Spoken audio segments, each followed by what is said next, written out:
American philosopher mark Twain ने कभी कहा था, सच जब तक जूते पहन रहा होता है तब तक झूठ आधी दुनिया का सफर तय कर लेता है। हम जिस समाज में रहते हैं वहाँ ऐसे कई झूठ हैं जो इतनी रफ्तार से फैले कि उन्हें सच से भी ऊपर मान लिया गया। ऐसे में सवाल ये उठता है कि आखिर वो क्या वजह है जो एक मिथक सच से भी बड़ा मान लिया जाता है।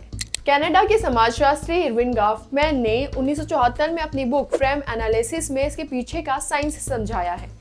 गॉफमैन कहते हैं, अगर किसी तस्वीर की फ्रेम को एक खास तरीके से सेट किया जाए या फिर उसमें खास तरीके से काट छांट की जाए तो पीड़ित को शोषक और शोषक को पीड़ित दिखाया जा सकता है। भारत में एक खास तरह के मीडिया वर्ग ने दशकों तक इसी का इस्तेमाल कर भारतीय सेना पर झूठे आरोप गढ़े।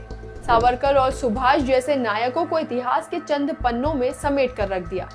ऐसे में सवाल ये उठता है कि आखिर हम आपको ये सब बता क्यों रहे हैं। तो इसके पीछे एक खास वजह है, प्रोफेसर दिलीप मंडल की तरफ से किया गया खुलासा।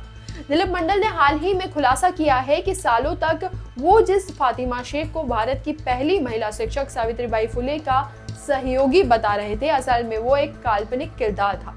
दिलीप मंडल ने अपने सोशल मीडिया पोस्ट में बताया कि मुझे माफ कीजिए, दरअसल फातिमा शेख कोई थी ही नहीं। ये एक ऐतिहासिक चरित्र नहीं है, ये मेरे द्वारा बनाया गया एक किरदार है, मेरा कारनामा। ये मेरा अपराध या गलती है कि मैंने एक खास दौर में शून्य से यानी हवा में इस नाम को खड़ा कर दिया। मत पूछिए कि मैंने क्यों किया था, वक्त वक्त की बात है। एक मूर्ति गढ़नी थी सो मैंने गढ़ डाली। हजारों लोग गवाह हैं, ज्यादातर लोगों ने ये नाम पहली बार मुझसे ही सुना। भारत में फातिमा शेख की पहली जयंती मेरी पहल पर ही मनाई गई।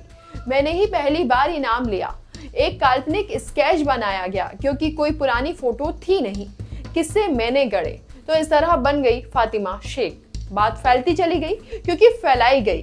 ये सब कुछ मैंने यानी दिलीप मंडल ने किया। ये झूठ इस तरह फैलता चला गया कि किसी ने इसका फैक्ट चेक करने की जहमत तक नहीं उठाई।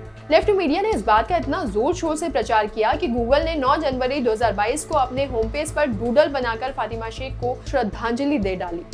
अरविंद केजरीवाल ने भी दिल्ली की जनता का पैसा फातिमा शेख के नाम पर विज्ञापन देने में खर्च कर दिया। चंद्रशेखर रावण से लेकर तेजस्वी यादव तक हर साल फातिमा शेख को श्रद्धांजलि देते रहे। विकिपीडिया ने तो बकायदा पूरा पेज ही फातिमा शेख को समर्पित कर दिया।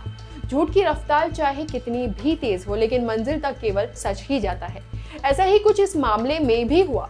इस बात का खुलासा होते ही विकिपीडिया ने फातिमा शेख की नकली प्रोफाइल में से उनकी फोटो और उनकी जन्म की तारीख दोनों डिलीट कर दी।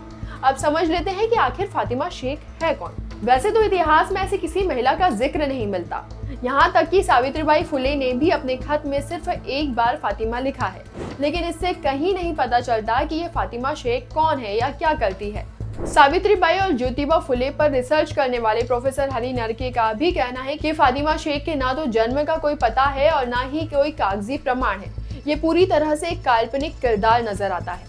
बाबा अम्बेडकर ने भी अपनी 17 खंडों की विशाल रचना में एक बार भी फातिमा शेख का नाम नहीं लिखा, जबकि उन्होंने दलित उत्थान के लिए काम करने वाले 150 से ज्यादा महान लोगों का जिक्र किया है। तो ये थी पूरी कहानी एक काल्पनिक किरदार फातिमा शेख की। आप इसके बारे में क्या सोचते हैं, हमें कमेंट बॉक्स में जरूर बताएं और हमारी इस स्टोरी को लाइक करना और हमारे चैनल को सब्सक्राइब करना बिल्कुल ना भूलें। नमस्कार।